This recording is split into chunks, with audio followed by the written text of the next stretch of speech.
बिस्मिल्लाहिर्रहमानिर्रहीम, अस्सलाम वालेकुम नाज़रीन, आप देख रहे हैं news one tonight with me Syed Asim Raza. और आज के प्रोग्राम के आगाज़ में हम बात करने जा रहे हैं पारा चनार के हवाले से और कुरम एजेंसी के हवाले से जो अफसोसनाक दहशतगर्दी का वाक़या हम रोनुमा हुआ। इसको माजी में भी थोड़े अरसा पहले हालिया दिनों में जो बलूचिस्तान का वाक़या हुआ उसके साथ कंपेयर करें तो ऑलमोस्ट द सेम पोजीशन।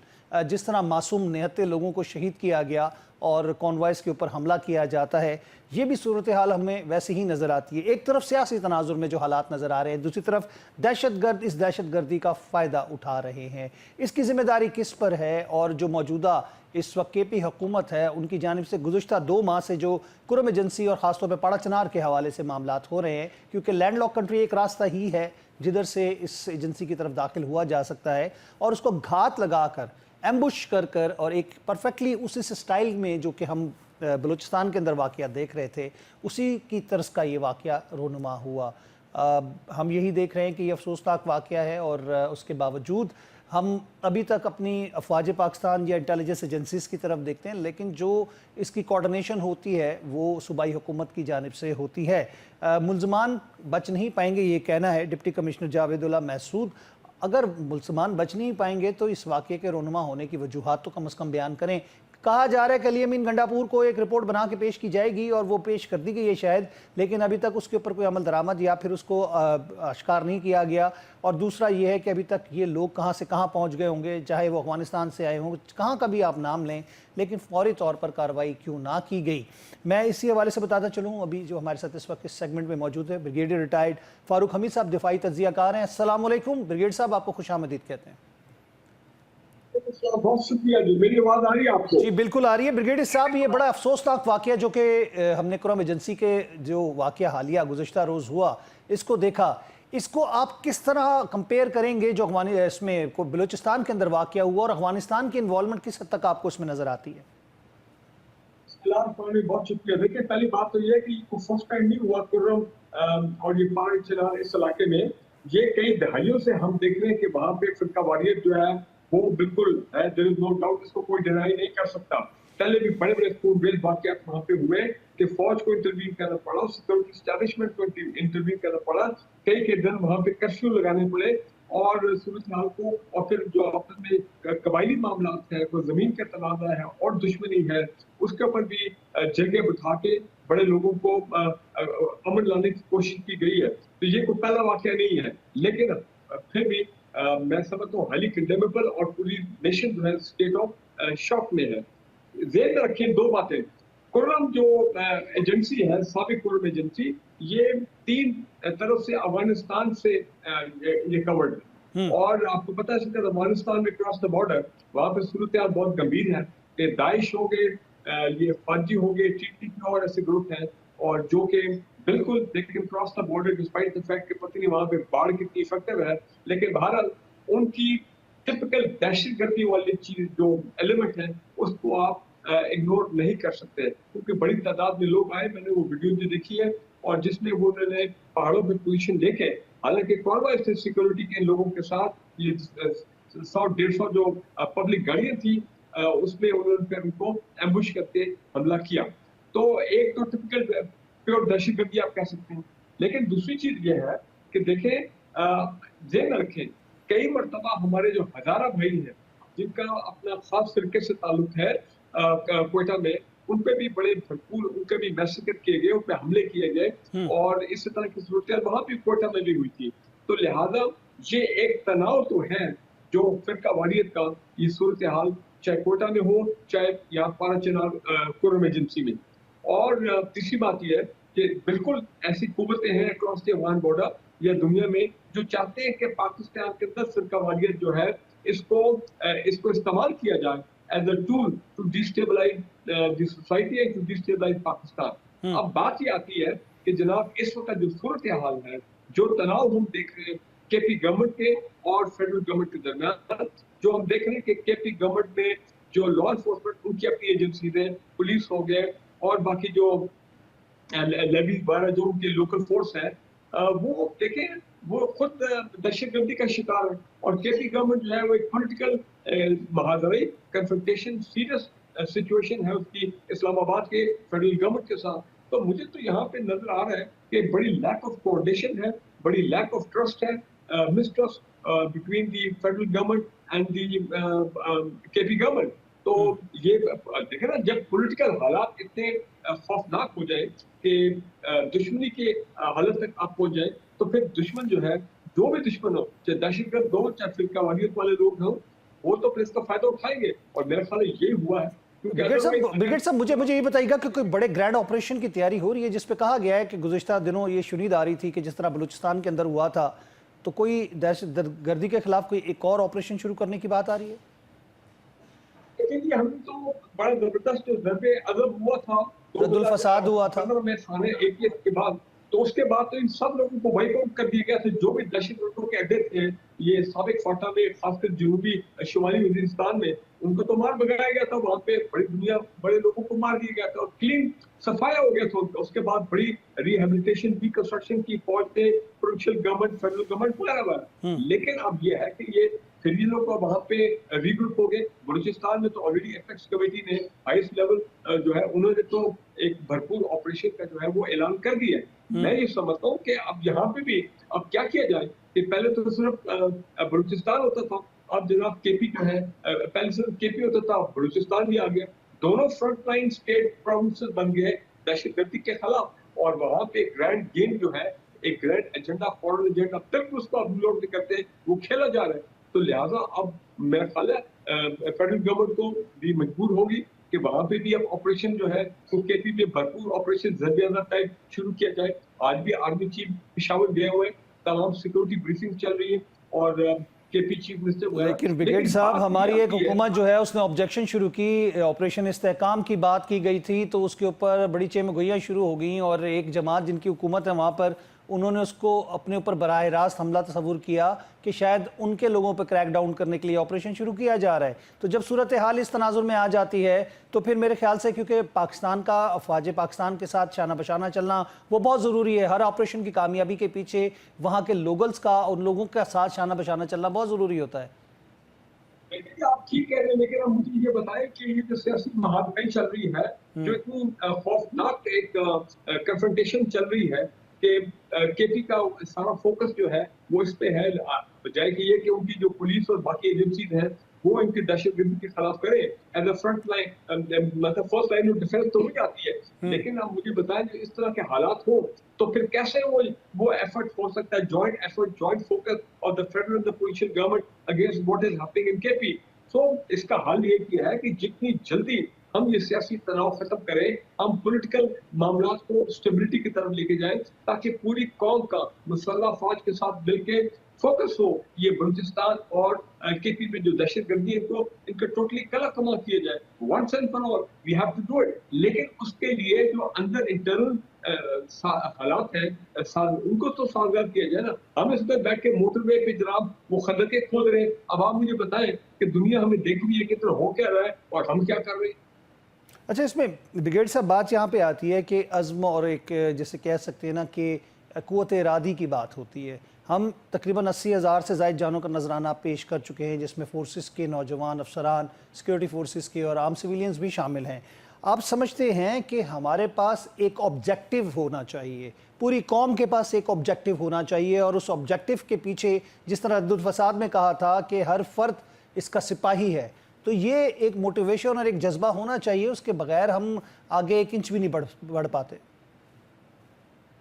देखिए, आपकी बात सही है। साने एटीएस हुआ था 2014 में, अगर आपको याद है, तो कैसे पूरी पाकिस्तानी कौम जो है वो मुसल्लह फौज के साथ खड़ी हो गई थी, कैसे ऑल पार्टीज कॉन्फ्रेंस हुई थी, आर्मी चीफ भी उसमें बैठे हुए थे, इमरान खान, ये तमाम पॉलिटिकल लीडर जो है टॉप सब बैठे थे। सब ने एक जबान पे कहा, जनाब भरपूर ऑपरेशन करें, नेशनल एक्शन प्लान को हम बनाते हैं, इसको इम्प्लीमेंट करें, और हम इन लोगों को जो है हमेशा के लिए खत्म कर देंगे। तो कौम यकजा हो के, उस वक्त तो आपको पता है इन पॉलिटिकल पार्टी ने तो मिलिट्री कोर्ट्स की भी इजाजत दी थी। सुप्रीम कोर्ट ने भी कहा था, ठीक है जी, आप 2 साल के लिए मिलिट्री कोर्ट्स बनाए, इन दहशतगर्दों को वहां पे ट्राई करें। तो देखें उसका इफेक्ट आया था। बीच में जो 3-4 साल थे जब पीटीआई की गवर्नमेंट थी शुरू में, तो हालात में बहुत बेहतरी आई थी, कोई शक नहीं है। लेकिन फिर उन्होंने गड़बड़ कर दी, और वो उनके साथ जाके टीटीपी लोगों के साथ जो पीस एग्रीमेंट करने के चक्कर में वो सीज फायर 1 महीना हुआ, लेकिन वो चला नहीं। और फिर काफी हमने लोगों को छोड़ दिया। ठीक हो गया लेकिन ब्रिगेडियर एक दौर साहब, में हुआ, बहुत बहुत कोई शुक्रिया। Thank you very much brigadier retired Farooq Hamid साहब, आप हमारे साथ रहे और अपना तज्जिया पेश किया। नाज़रीन, हम आगे बढ़ेंगे अपने प्रोग्राम के अगले हिस्से की जानिब। वेलकम बैक नाज़रीन, एक दफ़ा फिर खुशामदीद कहेंगे और प्रोग्राम के इस हिस्से में हम बात करने जा रहे हैं मौजूदा सियासी सूरत हाल और इस वक्त फिर एक सियासी हलचल 24 के तनाजुर में, यानी कि 24 नवंबर को एहतजाज की कॉल, और वो भी इस्लामाबाद के हवाले से बानी पीटीआई की रिहाई के लिए कॉल दी गई और उसके ऊपर साथ साथ जो बुशरा बीबी साहब की साहिबा की स्टेटमेंट कल आई, उसने ना सिर्फ पाकिस्तान में बल्कि हमें बैनुल-अक़वामी तौर पर भी शर्मिंदा करने के ऊपर मजबूर कर दिया या होने पर मजबूर कर दिया। उसकी रीज़न क्या है कि बहुत सारे ममालिक के हवाले से कहा जाता है कि जब इनकी हुकूमत थी तो नाराज़गियाँ बढ़ीं और अब उस पर सोने पे सुहागा, ये स्टेटमेंट के सऊदीया के तनाजुर में जो बात कर दी गई। और साथ साथ फिर हम बात करेंगे जो 24 के हवाले से एहतजाज की कॉल दी गई है, उस पर अमल दरामद के लिए हाई कोर्ट के फैसले पर मनोअन अमल दरामद किया जाएगा, ये कहना है इंटीरियर मिनिस्टर का मोहसिन नकवी साहब का। साथ बात की जाती है क्या बुशरा बीबी का इस बयान में पीटीआई के लिए और खान साहब के लिए, यानी कि बानी पीटीआई के लिए और मुश्किलात में इजाफा होगा, और अगर हुआ तो इसका जिम्मेदार कौन होगा। और इसके अंदर अगर हम बात करें तो पार्टी के अंदर भी बहुत ज़्यादा इस चीज़ के ऊपर तनकीद की जा रही है। जो कुछ हम लोगों से गुफ्तगू के दौरान लोगों ने बात की, जो एक निजी गुफ्तगू की बात की जाती है, तो उसमें उनका डिस्प्लेयर का इजहार था। साथ साथ पनामा की बात फिर गूंजना शुरू हो गई, क्यों आखिर, इसके हवाले से भी बात की जाएगी। और पंजाब भर में 3 दिन के लिए दफ़ा 144 यानी कि दफ़ा 144 जो है उसका नफाज कर दिया गया है। उसके अलावा वफाकी दारुल-हुकूमत में तो होता ही है, ज़ाहिर बात है जब उसको टारगेट किया जा रहा है। तमाम मोटरवेज़ बंद करने का ऐलान कर दिया गया है जनाब, और थाना I9 के मुकदमे में वज़ीर आला साहब के वारंट फिर निकल आए हैं, यानी कि उनकी अदम हाज़िरी की दरख्वास्त जो थी वो नामंजूर की गई। ये तमाम चीज़ें हैं और साबिक आर्मी चीफ ने इस चीज़ की तरदीद की है और इस बात के ऊपर उन्होंने लाइल्मी का इजहार किया कि ऐसा तो कोई फ़ोन ही नहीं आया, क्योंकि वो भी साथ थे और उस पर जब वो साथ थे तो उनको फ़ोन कैसे आ सकता है और किसने ये बात की, क्योंकि इसकी कोई वजाहत नहीं है। साथ ये आती है कि एक चीज़, गंडापुर साहब जो है कहीं ना कहीं इस्टेब्लिशमेंट के साथ राब्ते में नज़र आ रहे हैं। ख्वाजा आसिफ साहब की स्टेटमेंट है आज की, और बात 190 मिलियन पाउंड जो केस है उसके ऊपर बात करें तो बुशरा बीबी की हाज़िरी की दरख्वास्त जो है वो नामंजूर की गई और उसके बाद उनके वारंट गिरफ्तारी जारी कर दिए गए। 9 मई के 10 मुजरमों को 4-4 साल की कैद की सज़ा सुना दी गई। प्रोग्राम का आगाज़ करते हैं। मेहमान शुरा का तारुफ कराता चलूँ। स्टूडियो में हमारे साथ तशरीफ़ रखती हैं सहर कामरान साहिबा, जो कि मेंबर नेशनल असम्बली हैं पाकिस्तान पीपल्स पार्टी से। खुशामदीद कहते हैं आपको। हमारे साथ स्काइप पे तशरीफ़ रखते हैं सेनेटर डॉक्टर हुमायूं मोमिन साहब, पाकिस्तान तहरीक इंसाफ से आपका ताल्लुक़ है। डॉक्टर जुल्फ़िकार भट्टी साहब, रुकन कौमी असम्बली पाकिस्तान मुस्लिम लीग नून के। सहर कामरान साहिबा, हम बात करने जा रहे हैं कि इस वक्त मुल्क की तनाजुर में 24 तारीख जब हम बात कर रहे हैं कि जब बेलारूस का एक हाई फाई डेलीगेशन जो है वो पाकिस्तान आ रहा है, और जब भी कोई डेलीगेशन आना होता है ये कॉल क्यों आ जाती है? बहुत शुक्रिया। बात यह है कि इसमें अपने ख्याल में अब हमें कोई शक रहा नहीं होना चाहिए। हाँ, कोई ऐसा शक रहा नहीं, क्योंकि मैं तो जब 2014 का धरना था मैं तो तब से एक ही बात कह रही हूँ कि इसका मकसद जो है वो कोई और नहीं, सिर्फ इंतशार है, इंस्टेबिलिटी मुल्क के अंदर बरकरार रखना है। और उसके लिए हमने 2014 का धरना भी देखा। फिर उसके बाद हुकूमत में आने के बावजूद भी एक ऐसा रवैया था जो किसी भी हुकूमत को ज़ेब नहीं देता था। ऐसा लगता था कि हुकूमत के बजाय जो है एक अपोजिशन जो है वो अपनी जो है वो कारकर्दगी दिखा रही है, क्योंकि उसमें गवर्नेंस कहीं नहीं थी, उसमें इंतकाम था, उसमें शोर शराबा था, उसमें हंगामा आराई थी। और उसके बाद जब एक नो कॉन्फिडेंस मूव हुई, जिस तरीके से जो है पार्लियामान की तहज़ीक की गई, ज़बरदस्ती सबसे रिज़ाइन कराए गए, तो मकसद एक ही था कि मुल्क के अंदर इंस्टेबिलिटी रहे। फिर वो एक साइफर वाला इशू भी आपको याद होगा। फिर उसके बाद इस्लामाबाद की ग्रीन बेल्ट भी हमने जलती हुई देखी। मॉडल टाउन से हमने जो है पेट्रोल बम भी देखे फेंकते हुए, और उसके बाद फिर 9 मई का अफसोसनाक वाक़या भी। तो एक सीरीज़ है, और अब आए दिन जो ये धरने हैं और कफन बांधना है, मुझे एहतजाज से कोई जो है वो एतराज़ नहीं है। मैं समझती हूँ पाकिस्तान पीपल्स पार्टी की एक बड़े वाज़ेह पोजीशन है कि एहतजाज, जलसे, जुलूस जमहूरियत का और आपके जो है आपका हक है, जमहूरी हक है, और आपको ये करना चाहिए। लेकिन बात उससे नहीं है, बात अल जहाद के नारों से है, बात जो है उन रवैयों से है, बात कफन बांधने से है, बात धमकियों से है। अभी आपने जिक्र किया बुशरा बीबी साहिबा के बयान का, जी, तो मैं ये कहूँगी कि ऐसा लगता है एक ब्लूप्रिंट बना हुआ है, एक स्ट्रेटजी तश्कील दी गई है, उस स्ट्रेटजी के अंदर हर वो चीज़ शामिल है कि आपने किस जगह पे प्रेशर टैक्टिक्स के लिए कौन सा टूल इस्तेमाल करना है। कभी कोई स्टेटमेंट आता है, वो अब साइफर, फिर अमेरिका की वो रिजीम चेंज, फिर उसके बाद अमेरिकन लॉबिंग, फिर अमेरिकन सेनेटर्स के, अमेरिकन कांग्रेस के खतूत। तो ये मतलब आप देखिए ना तजाद कितना है। अब आपने देखा कि इस वक्त सऊदी अरेबिया जो हमेशा से पाकिस्तान का दोस्त मुल्क है, जहां आप भी बड़े जोश व खरोश से जाते थे, जिन्होंने आपको बहुत पजीराई भी दी, अब आपने देखा कि सऊदी अरेबिया पाकिस्तान के साथ खड़ा हुआ है। आपने चाहा कि पाकिस्तान को IMF का कर्जा ना मिले, आपने चाहा कि GSP प्लस वापस हो जाए।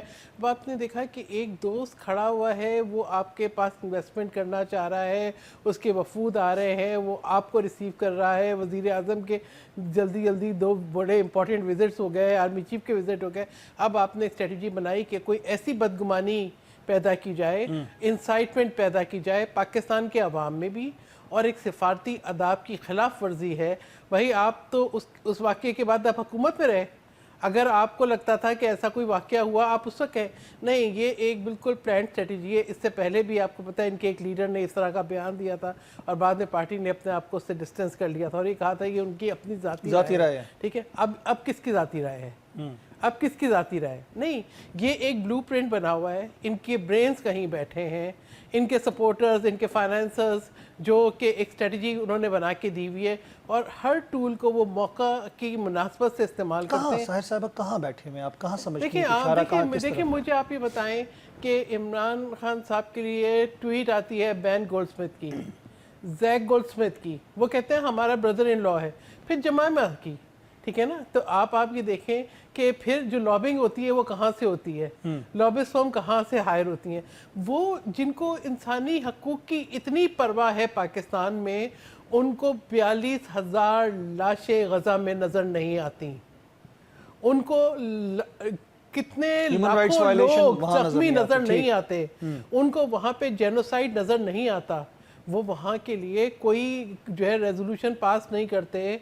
वो एक जो है ना, अगर लफाजी होती है तो बहुत खोखली होती क्यों है। फिर इमरान खान के लिए की जा रही है? यहाँ पर तो ये देखें कि हमारी खुद मुख्तारी पे, हमारी सोवरेनिटी के ऊपर हमला किया जाता है, हमें डिक्टेट करने की कोशिश की जाती है एक दूसरे मुल्क की पार्लियामेंट के मेंबरान की तरफ से। क्यों? ठीक है, मैं जवाब लेता हूँ। माई मोमिन साहब, आपसे इसका जवाब मैं चाहूँगा कि क्यों ऐसा इत्तेफाक है महज के जब भी कोई डिग्निटरी पाकिस्तान तशरीफ़ ला रही होती है या कोई बहुत इंपॉर्टेंट SCO की कॉन्फ्रेंस हो रही होती है, एंड उसी दिन के ऊपर एहतजाज कॉल क्यों कर दिया जाता है? नंबर 1 ये। दूसरा, बुशरा बीबी की जो स्टेटमेंट है, ये अचानक से, और आज तक इस पर कभी बात नहीं हुई, आज तक कोई बयानिया नहीं आया, उनका वीडियो पैगाम आना, इस पे तो ख़ास तौर पर बहुत सारे क्वेश्चन मार्क्स नज़र आ रहे हैं। और बाजवा साहब ने तो इसकी तरदीद की और बहुत सारे लोगों ने तरदीद कर दी। बिस्मिल्लाहिर्रहमानिर्रहीम, इय्याका नअबुदु व इय्याका नस्तईन। देखिए, मैं बड़े आराम से MNA साहिबा हैं, अभी पहले सेनेटर साहिबा थी, इनकी बातें सुन रहा था और मुझे समझ नहीं आ रही थी कि मैं मतलब किस तरीके से लोग कितने गलत बयानी कितने अच्छे तरीके से बोल लेते। तो आई कॉन्ग्रेचुलेट हर। देखिए, सबसे पहले इमरान खान वैसे ही तो नहीं कहता कि एक तो ये लोग नालायक बहुत हैं, ऊपर से ये कोशिश नहीं करते। मेरा आपसे सवाल है आसिम साहब, मैं सर पे कफन बांध करके निकलूंगा इस काम के लिए, इसका मतलब क्या है?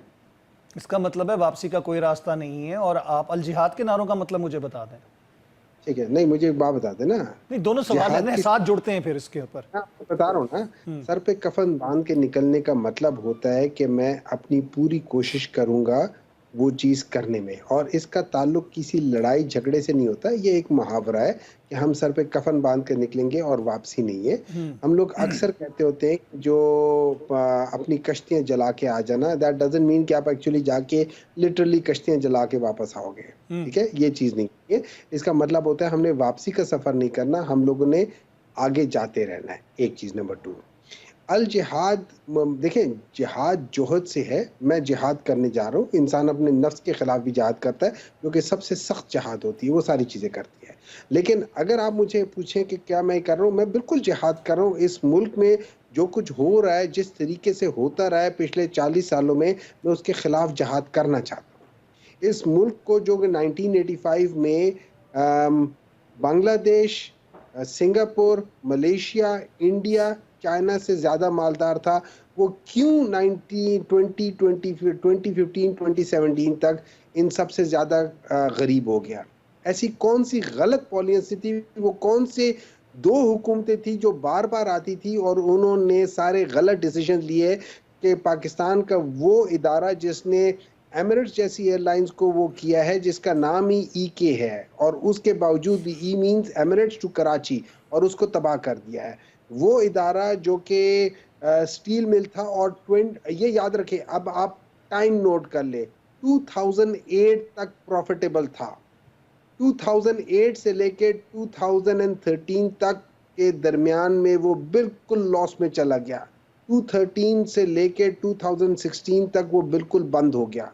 और मज़े की बात यह है 2019 में जब वो स्टार्ट हुआ, उसके जो स्टाफिंग कम की गई, तो 2018 या 19 में या 21 में उसने प्रॉफिट किया तकरीबन कोई कुछ थोड़ा सा अमाउंट किया, कोई 1.5 अरब 2 अरब रुपए उसने प्रॉफिट किया, जस्ट बिकॉज के उसके अंदर करेक्ट मेजर्स ली गई थी।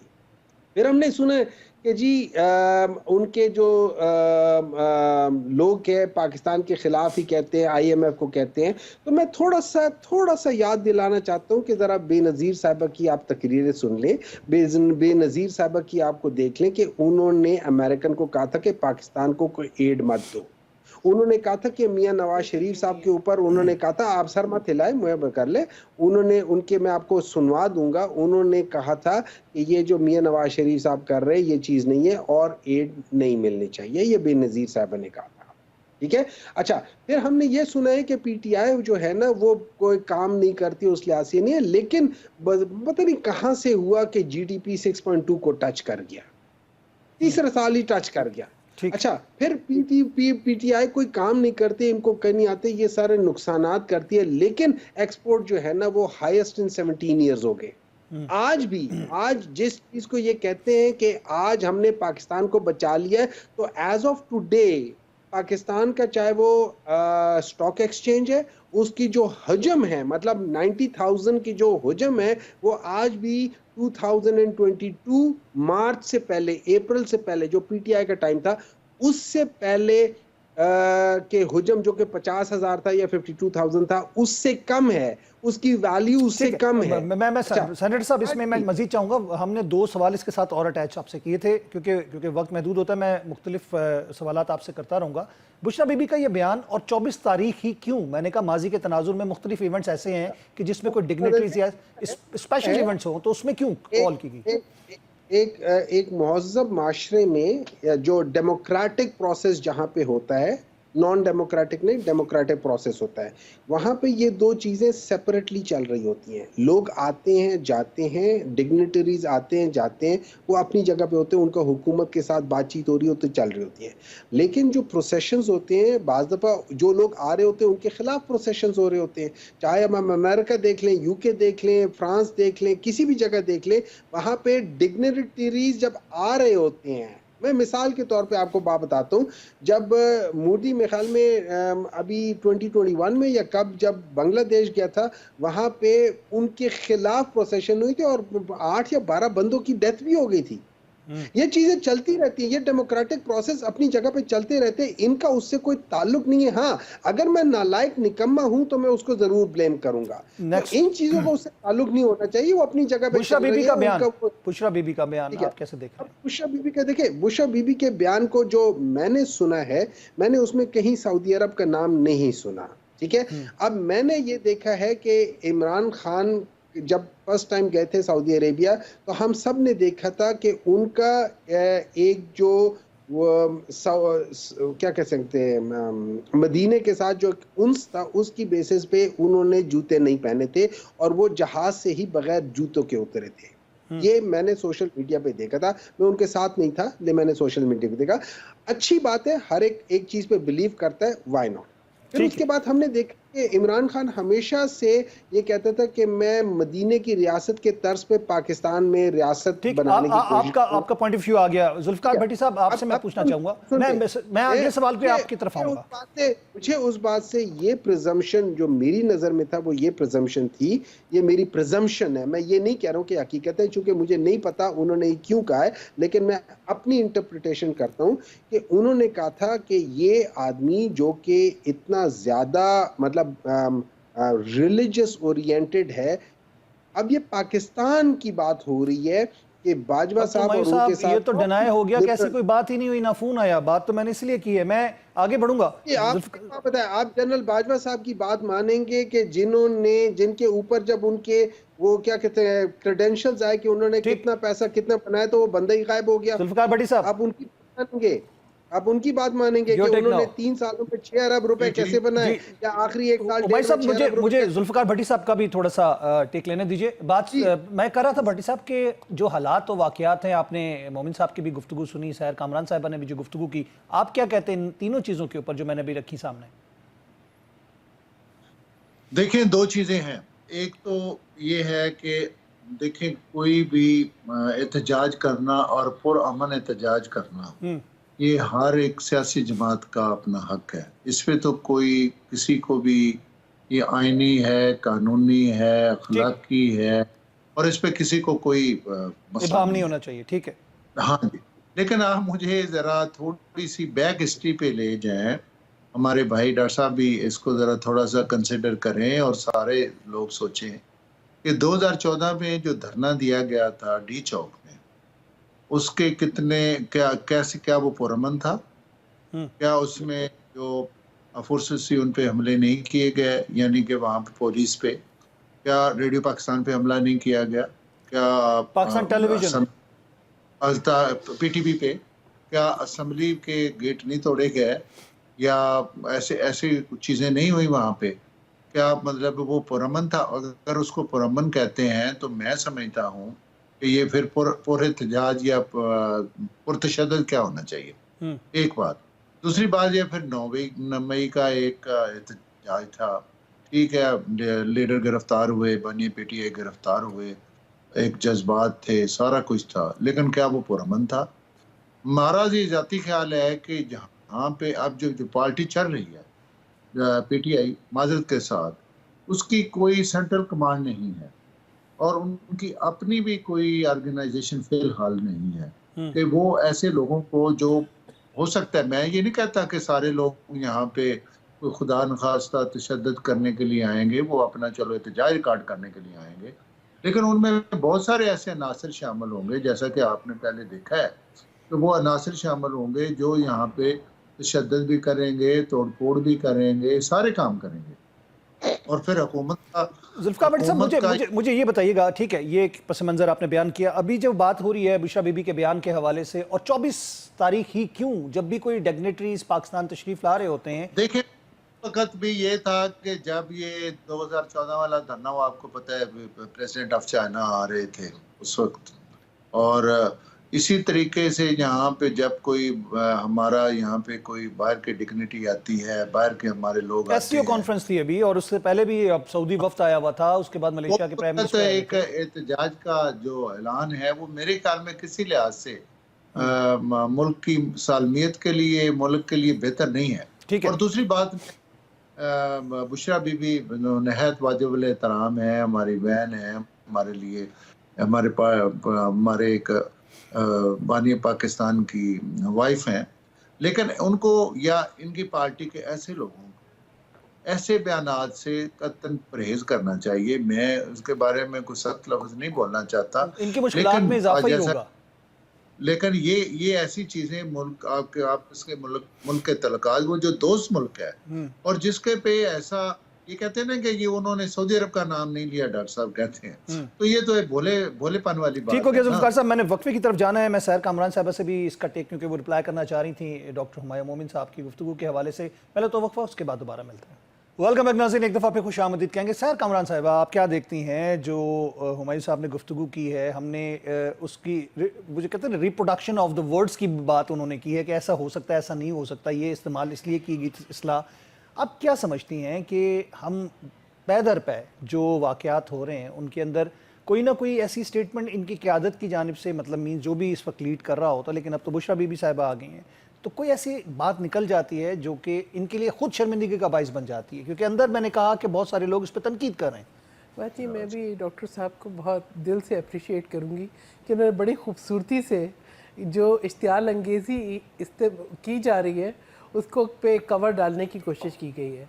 देखिए, बात ये है कि हम जो है लफ्ज़ों के मायने तलाश करें, उनकी तशरीह तलाश करें, हम लहजे लफ्ज़ों का चुनाव इस्तेमाल जो होता है और उनका जो मकसद है वो पैगाम क्या दे रहा है। देखिए, इश्तियाल अंगेज़ी, इंसाइटमेंट, जहाँ वो आवाम को इस जगह पे ले जाए, इनकी के फॉलोअर्स हैं जो कि अभी भी आप देखेंगे कितने लोग इश्तियाल अंगेज़ी की वजह से मुकदमों को फेस कर 10 मुजरिमों को सजा हुई है ठीक 9 मई के। हाँ, तो ये कि देखें अपने अब ये सोचें कि जी वॉरियर्स, सोशल मीडिया वॉरियर्स जो लीडरशिप है वो तो कोई निकलती नहीं है। ठीक है, इनके जो है वज़ीर आला साहब जुलूस को लीड करते हुए आते हैं और जुलूस को कहीं छोड़ के चले जाते हैं और वापस भी चले जाते हैं। तो देखें, जिन लोगों को आप निकाल के ला रहे हैं, अगर आप उनको इस तरह की बातें करेंगे, कभी पहले आपको याद है ये लोग कह रहे थे जी हमने अडियाला से जनाजा निकलते हुए देखा है, ये कर, यानी किस तरीके के पैगाम दे रहे हैं। तो ये चीज़ें मैं समझती हूँ कि हमें इस पर थोड़ा सा इज्तनाब करना चाहिए। अब ये कहते हैं अल जहाद जो है वो जिद्दोजहद, देखें जिद्दोजहद बिल्कुल हम कहते हैं हमने जो है वो सियासी जिद्दोजहद की, लेकिन आप जो है कौन से अल्फाज इस्तेमाल कर रहे हैं, वो आम तौर पे किन मायनों में इस्तेमाल होते हैं, उनसे पैगाम रसानी क्या की जा रही है, ये इसको देखना पड़ेगा हमें। फिर मैं कहूँगी कि आपने बताया कि जी बहुत अच्छी जो है वो हमारी इकॉनमी चल रही थी 85 से, बिल्कुल आप ही देखें डॉलर्स आ रहे थे, क्यों आ रहे थे, किस वजह से आ रहे थे, क्यों बंद हो गए, और उसके बाद पाकिस्तान को जो है पाकिस्तान को जिस प्रॉस्पेरिटी के रास्ते पे जाना था वो उस पर नहीं जा सका और एक स्ट्रगलिंग कंट्री थी। आइन बहाल हुआ, सूबों में जो है उनको हकूक मिले, उनके आगे हम बढ़े, जमहूरी रास्ता इख्तियार किया। पाकिस्तान एक मुल्क जो है कुछ स्ट्रगलिंग की तो हमारी एक तवील तारीख है सैर साहबा, हमेशा से बचपन से जवानी तक हमने एक नाजुक मोड़ से गुजरते हुए देखा है। न्यूक्लियर कंट्री है, हमारी सोवरेनिटी है, हम इसको आगे प्रॉस्पेरिटी की तरफ लेके जाना चाहते हैं। हम कब तक जो है ये देखेंगे कि जी आपको दूसरे मुल्कों के लिए आपको इस्तेमाल किया जाए और आपकी अपनी जो है बेनिफिट कॉम्प्रोमाइज़ हो जाए। आज हम जो दहशतगर्दी का सामना कर रहे हैं, जो हमारी सिक्योरिटी सिचुएशन है, आप रोज़ाना देखिए शहादतें हो रही हैं, उसका पस मंज़र हमें देखना पड़ेगा, उसको हम भूल नहीं सकते हैं। ठीक है, फिर हम ये कहेंगे कि हमारी अफवाज पाकिस्तान ने कितनी कुर्बानियाँ दे के ज़रब ऑपरेशन हुआ, नेशनल एक्शन प्लान आया, सरजमीन को पाक किया, फिर किसने ला के वापस उनको बिठाया? इसका जवाब तो देना पड़ेगा ना कि किसने ला के बिठाया। आप रोज़ाना कल का वाक़या देखें, बलूचिस्तान में देखें, केपी में देखें, ये मुसलसल पाड़ा चनार का एक अफसोसनाक वाक़या, नो डाउट, उसकी अभी तक क़यादतों की जानिब से मज़म्मत उस तरह नहीं आई। ठीक है, और इनसे और फिर नेशनल एक्शन प्लान क्यों आया था? और नेशनल एक्शन प्लान में शिद्दत पसंदी, इंतहा पसंदी, इश्तियाल अंगेज़ी, इसको भी कंट्रोल करना था। तो मैं कहूँगी इश्तियाल अंगेज़ी पे ना जाए। ठीक है डॉक्टर माहिर साहब, आपने गुफ्तगू सुनी, सायर कामरान साहिबा ने आपकी गुफ्तगू के हवाले से बात की। हम इस पे मज़ीद थोड़ा सा इजाफा करते हैं और हम आपकी पार्टी के अंदर जो बुशरा बीबी साहिबा का वीडियो पैगाम आया उस पर तनकीद शुरू हुई है, अंदरूनी कुछ मेरे लोगों से भी ताल्लुकात हैं, यू नो इट। तो हम लोग जब उस पर डिस्कस कर रहे थे तो ये बिला वजह और बेवक्त का एक बयान, ये किस तरफ इशारा करता है? आपकी आवाज़ मेरे ख्याल से नहीं आ रही, आप अनम्यूट कीजिएगा स्काइप को। हर एक इंसान की अपनी इंटरप्रिटेशन होती है। मैं अपनी इंटरप्रिटेशन जो जैसे मैं इंटरप्रेट करता हूँ मैं वो आपको बता सकता हूँ। देखिए, इस तरह है कि ये जो हुकूमत और उनके एलाय हैं ये पाकिस्तान तहरीक इंसाफ से इतने डरे हुए हैं। जैसे आपने शुरू में कहा कि जी सारी मोटरवे बंद कर दिया, M1 M2 M3 M4 सारी बंद कर दी। लेट्स सी, चले पूरा पाकिस्तान बंद कर दिया, चले जो ये मान लें। देख वो एक खौफ है ना, उस खौफ की वजह से ये होता है। मतलब डेंजर नहीं है, खौफ है। खौफ की बुनियाद नहीं होती, डेंजर की बुनियाद होती है। तो इन्होंने उस खौफ की बुनियाद पे ये सारा कर दिया है। मुझे बड़ा अच्छा लगता है जब ये हमारे दोनों दोस्त जो है ना, पीपल्स पार्टी वाले और PMLN वाले, वो कहते हैं कि जी ये एहतजाज करना एक बुनियादी हक है लेकिन PTI को नहीं करना। अच्छा, ये तारीख के हिसाब से बात की जा रही है ना, 2014 से तारीख शुरू होती है। देखें देखें सहर साहिबा, डॉक्टर साहब भी हैं, वो बड़े खामोशी से मुझे सुन लेते हैं, मैं गलत भी बोल लेता हूँ वो सुन लेते हैं, वो बीच में नहीं बात करते हैं। तो थोड़ी देर के लिए आप भी अगर खामोश रह ले तो मुझे कैरी बात ऑन करने दें। डॉक्टर साहब। ठीक है, अच्छा। तो इस तरह होता है कि वो जरूर कहते हैं, और फिर उसके बाद वो कहते थे हमने पूरा ब्लू एरिया का जो है ना ग्रीन पार्ट सारा जलता हुआ देखा। मैं मतलब देखिए, अगर मैं दरख्त सारे जला देता हूँ, वो दरख्त 1.5 साल में 2 साल में तो इतने बड़े हो नहीं सकते जितने सारे दरख्त बड़े हैं। आप मुझे वहां जाके दिखा दे वो कौन सा ऐसा दरख्त है जो वहां जला हुआ था और अब वहां पे कुछ नहीं है, आप मुझे दिखा दे। मैंने कोई नहीं देखा। हाँ, हमने जरूर वहां पे झाड़ियों को आग लगाई थी, उसकी वजह ये थी, थोड़ा सा पढ़ ले, थोड़ा सा समझ ले। डॉक्टर साहब जो कि मेट्रो के अंदर घुस के उसको जलाए गए थे, पाम ट्रीज थे, फुटेजेस मौजूद हैं, आपको दिखाया जा सकता है। सुन वो पाम ट्रीज अभी जाके देख लें, उधर ही पड़े हुए हैं, कोई नहीं जला हुआ। गॉड से जाके देख लें, अभी जाके देख लें, सारे वैसे ही लगे हुए हैं। पुरानी वीडियो अगर कोई बीच में से गायब हो तो मुझे बता देना, मैं सॉरी कह दूंगा। अदरवाइज मैं आपको वो पुरानी वीडियोस और इन वीडियोस में आज जाके देख लें, उसी तरीके से ही है। तो प्लीज, ठीक है। अब बात आ जाती है कि उन्होंने क्यों कहा। जब इन लोगों ने एक पॉलिटिकल लीडरशिप को मिलने नहीं देंगे अपने लीडर के साथ, उसका एक नुकसान होगा। उसका ये होगा कि पॉलिटिकल लीडरशिप किसी और तरीके से सोचती है as oppose to the other people. वहां पे इंफॉर्मेशन नहीं जा रही है इमरान खान के पास, उसके पास जब इंफॉर्मेशन नहीं जा रही है, गलत जा रही है, वो उस बेसिस पे डिसीजन लेगा जो उसके पास है। उसको नहीं पता कि कौन आ रहा है कौन जा रहा है, उसको नहीं पता है क्या हो रहा है क्या नहीं हो रहा है, उसको नहीं पता क्या है। तो आप जब एक पॉलिटिकल लीडरशिप को मिलने नहीं देंगे, और ये याद रखें, ये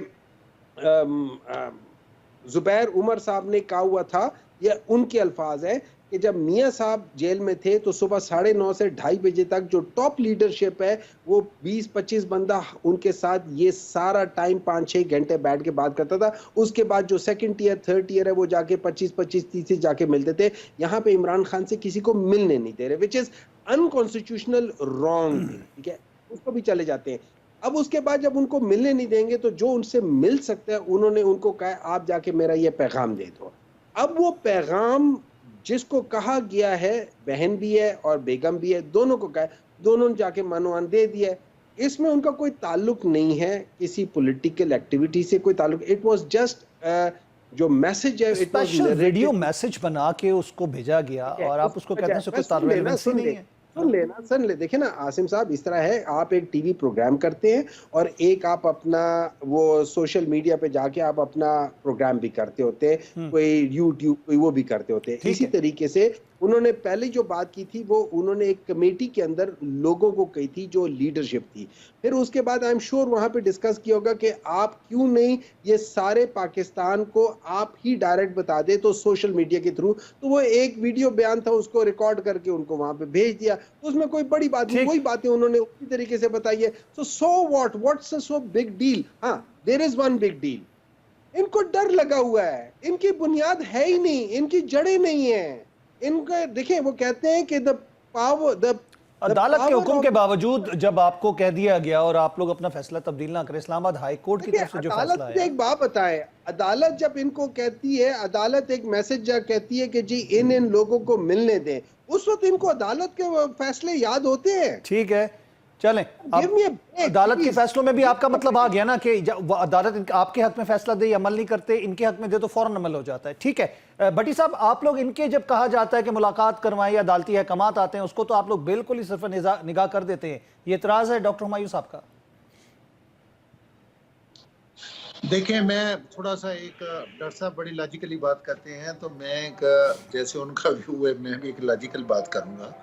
पहली बात तो ये है, आसिम भाई के घर का जो सरबराह होता है ना, अगर वो अपने घर के बच्चों को कहे ना कि हमसाये को कत्ल कर दो, जाके रोड ब्लॉक कर दो, जाके जो फलां रिश्तेदार को मार दो, फलां का सर फाड़ दो, तो लोग उस जज्बात में, क्योंकि जो एक लीडर होता है उसका एक फॉलोइंग होती है और लोग उसके साथ एक मोहब्बत करते हैं और वो उसको फिर फॉलो भी करते हैं। तो मैं ये समझता हूँ कि ऐसी चीज़ों से इज्तनाब करना चाहिए जहाँ पे इंतशार हो और जहाँ लेकिन पे यहाँ इस पे मेरा किस्म के इख्तलाफ है क्राइसिस। कि इस चीज़ पे आता है, ये तमाम लीडरान के ऊपर और ये कानून सबके ऊपर लागू होना चाहिए। आपको याद होगा जब धरना और लॉन्ग मार्च शुरू हुई थी वकला तहरीक के हवाले से, मियाँ साहब ने क्या ऐलान किया था, नौजवानों को क्या कहा था, वो आपको शायद याद नहीं है। मैं दोहरा देता हूँ, उन्होंने कहा था जी रस्तों की रुकावटें हटा दो, कानून को बिल्कुल ना मानो, और जो कुछ किया गया था वो भी सेम यही चीज़ रिपीट हो रही है। तो पाकिस्तान की सियासी तारीख बन चुकी है। असम भाई, मैं तो देखें, मैंने तो ये बात नहीं कही ना, मैं तो, मेरी बात सुनो, मैं ये नहीं बात की कि ये माजी में नहीं होता रहा, मैं तो एक जनरल आपकी बात कर बड़ाई है रहा जी, ठीक हूँ है, आप कि इसको हमें, एक्सेप्ट करें, ठीक है। मैं ये कहता हूँ अगर माजी में गलत हुआ है, या जो, मैं तो इस चीज का भी सपोर्टर नहीं हूँ, अगर 2018 में हमारे साथ गलत हुआ है तो 2024 में इनके साथ गलत हो। मैं इस बात को, मैं तो खुद सफर रहा हूँ, आपको पता है, मैं तो खुद इसका केसेस विक्टिम रहा भुगते हैं हूँ। आपने जी, बिल्कुल। मैं देखो, मैं हकीकत है आपको जानूं, मुझे इससे कोई गरज नहीं कौन क्या कहता है, पार्टी में किसी की क्या पोजीशन है, मुझे इससे फिक्र नहीं है। हमने अपने खुदा और अपने मुल्क के लिए काम करना है। मेरी बात सुना, मैं ये कहता हूं कि ये चीजें जो अब हम इसको पुरअमन एहतजाज को पुरतशद्दद एहतजाज की शक्ल में ले जाते हैं, और फिर ये हम अपने मुल्क की मईशत को, अपने मुल्क की सालमियत को, अपने मुल्क के इदारों को और अपने दोस्त ममालिक को एक निशाना बनाते हैं, ये मुल्क के मफाद में किसी तरीके से नहीं है। इसकी जिस तरीके से भी हम मुजम्मत की जाए वजाहत कम है, करें। ठीक है। मैं सैयद हाँ, साहबा की तरफ जाऊंगा क्योंकि वक्त हमारे पास। मैं चाहूंगा कि आप लोगों से इस तमाम सूरत हाल के ऊपर बाकी थोड़ा 1 मिनट होगा। जी। बाकी अदालती निज़ाम है, हमें देखें ना, इन्हीं अदालतों ने इमरान खान साहब को इतने केसेस से बरी किया है और बहुत सारे लोगों को बरी किया है। तो एक अदालती निज़ाम है, इलेक्शन का भी एक अदालती निज़ाम है, वहाँ पे ट्रिब्यूनल बने हुए हैं, और इधर भी एक अदालती निज़ाम है। इन्हें ये अदालती निज़ाम को फॉलो करना चाहिए। अल्लाह बेहतरी करेगा जब लोग इनके साथ, अगर इनके साथ ये, इनका ये ख्याल है कि सारे लोग इनको पसंद करते हैं या मेजॉरिटी ठीक करती ठीक है, है डॉक्टर साहब, तो ये अपनी मैं मौक़िफ़ लेना चाहूंगा इंतजार फाइनल। करें, कोई जल्दी सारी चीज फैसले ना करें कि मुल्क तो यही है ना, इसको बिल्कुल सही। उनके पास हो या हमारे पास हुकूमत हो, सर कमरान चलाना साहब, तो हम आप क्या समझती हैं, मुज़ाकरात की कुछ सूरत हाल बन सकती है? मोहसिन नकवी साहब ने तो कहा कोई मुज़ाकरात नहीं हो रहे, कोई बात हो रही थी जो चल रही थी बैक एंड पे, क्योंकि कहा जा रहा है अली अमीन गंडापुर भी कुछ मुज़ाकरात के सिलसिले में कुछ उनके ताल्लुकात की बात की जा रही थी। बुशरा बीबी को भी ये अजम्पशन की जा रही है कि इसी मामले के लिए छोड़ा गया था कि कोई डील हो जाएगी। देखिए, पहली बात ये कि अभी डॉक्टर मोहम्मद साहब ने गिला किया कि मुलाकात की इजाज़त नहीं है। अब तो हम देखते हैं कि अली अमीन गंडापुर की मुलाकातें भी होती हैं। मैं याद कराऊँ कि सदर मुमलिकत आसिफ अली ज़रदारी को जब गिरफ़्तार किया गया था तो मुलाकात की इजाज़त नहीं थी, उनकी बच्चों को भी इजाज़त नहीं थी। हम लोग भी मीलों मीलों चल के जाते थे, अडियाला के दरवाजे नहीं खुलते थे, ठीक है, नैब कोर्ट के अंदर भी नहीं मिलने देते थे। तो ये तल्ख़ तारीख़ है, इसको दराना नहीं चाहिए। मैं इस बात को अप्रिशिएट नहीं करूँगी, और हमें सबको, हम सब बहुत तकलीफ़ों से गुजरे हैं। अब जहाँ तक कि है, मुज़ाकरात एक वाहिद रास्ता है। अब लेकिन आपकी जमात इसके हक में देखें, है? पीपल्स पार्टी का आप या देखें, जब सदर मुमलिकत आसिफ अली ज़रदारी ने पार्लियामेंट के जॉइंट सेशन से खिताब किया था, उन्होंने तब भी कहा था, और चेयरमैन ने भी ये कहा, पार्लियामेंट के अंदर भी पार्लिमानी कमेटी बनी, मुख्तलिफ इशूज़ पे बातचीत होती है, और बिल्कुल एक वाहिद रास्ता, इसके अलावा कोई रास्ता ही नहीं है। लेकिन मसला ये है कि तहरीक इंसाफ बात करना ही नहीं चाहती किसी पॉलिटिकल एंटिटी से, वो पार्लियामेंट को अहमियत नहीं देना चाहती, से बात वो करना कहती है चाहते हैं। एस्टेब्लिशमेंट से बात मैं आगे करेंगे। बढ़ूंगा। अब एस्टेब्लिशमेंट वही है जिनके लिए ये मुख्तलिफ नाम लेते रहे, जिनके ऊपर ये इल्ज़ाम देते रहे।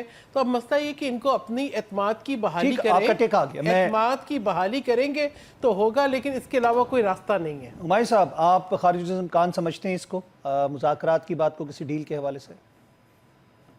देखिए, मैं आपको एक बात बताता हूँ, अगर इस मुल्क ने आगे जाना है, अगर हम लोगों ने इस मुल्क को आगे लेकर जाना है और हमने इस भंवर से निकलना है, तो वो एक चीज होती है, फिजिक्स में कहते हैं सेंट्रीफ्यूगल या सेंट्रीपिटल फोर्स होती है, जो आपको उस भंवर से बाहर निकालती है। आपने वो फोर्स अप्लाई करना है। अच्छा, उसके लिए देखिए, मेरा पीपल्स पार्टी से या PMLN से बात करना जरूरी नहीं है, लेकिन मैंने वो डेमोक्रेटिक जो नॉर्म्स हैं उनको फॉलो करना जरूरी है। अभी सहर साहबा बता रही थी कि आसिफ अली जरदारी साहब को क्या था, मुझे नहीं पता। ये बता रही हैं कि 1990s में या जब उनको किया था वो 8-10 साल का जो भी था, कब की अभी की बात की है बात सर, कर आपकी रही हूँ। गवर्नमेंट की बात हो रही है जब केसेस थे उनको अंदर किया गया था, जब उनको अरेस्ट कर लिया गया था। ठीक है, फेयर इनफ, ठीक है। मैं आपको एक बात बता देता हूँ, ये जो थ्रू आउट ये जो सिस्टम चल रहा है, अच्छा मजे की बात ये है कि जिस एस्टैब्लिशमेंट की ये बात कर रहे हैं, नंबर 1 इनके चार्टर ऑफ डेमोक्रेसी उसका सेक्शन 22 उसमें लिखा हुआ है कि हमने आर्मी से, और ये इन दोनों के लीडरान ने दस्तखत किया हुआ है, हमारा आर्मी से हम मदद नहीं लेंगे। अनफॉर्चुनेटली इन्होंने पूरा आर्मी से मदद ली हुई है, ठीक है। उसके बाद इनकी दूसरी, आपकी बात हो डॉक्टर रही है। साहब मैं आपकी बात कर रही हूँ, आपके लीडर कह रहे हैं कि हमने सिर्फ एस्टेब्लिशमेंट से बात करनी है।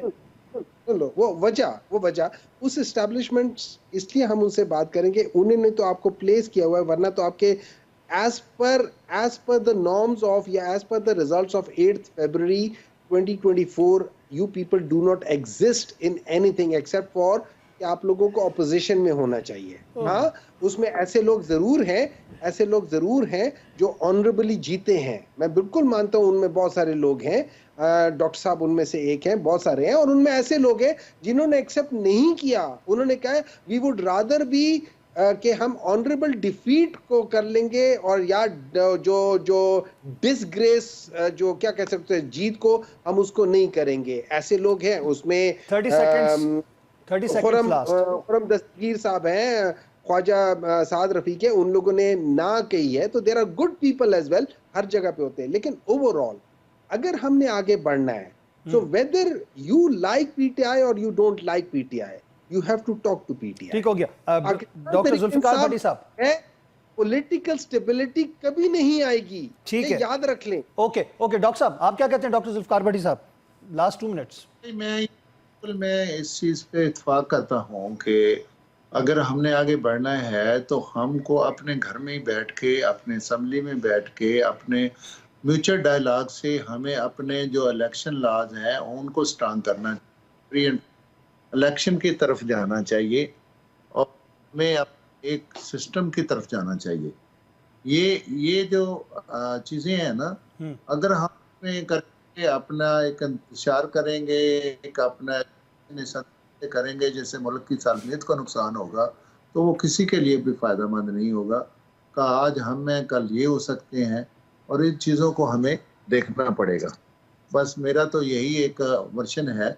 मैं चाहता हूं कि हम सब लोगों को देखें, एस्टेब्लिशमेंट ज़रूर पावरफुल है, उसमें कोई ऐसे पाकिस्तान के एस्टेब्लिशमेंट, लेकिन हमें आपस में ही बैठ के मुज़ाकरात करना चाहिए। ठीक है, व्हाट इफ कि अगर ये आपसे नहीं मानते, जिस तरह अभी इनसे सवाल किया गया, तो फिर ये एक मामला किसी और रुख पर नज़र आता है। बहुत बहुत शुक्रिया सैर कामरान साहिबा आपका, हुमायूं मोमिन साहब आपका बहुत बहुत शुक्रिया, डॉक्टर जुल्फिकार भट्टी साहब आपका बहुत बहुत शुक्रिया। नाज़रीन, प्रोग्राम का वक्त ख़त्म हुआ चाहता है। बात वही आती है कि पाकिस्तान की सालमियत और पाकिस्तान की बका के लिए अगर सब मिलकर काम करें तो पाकिस्तान की तरक्की की राहों के हवाले से किसी को कोई शक नहीं होना चाहिए। लेकिन मसला यही है कि अगर हम समझदारी से आपस में मिल बैठें तब। मैं चाहूँगा आपसे इजाज़त, अल्लाह ने के पान।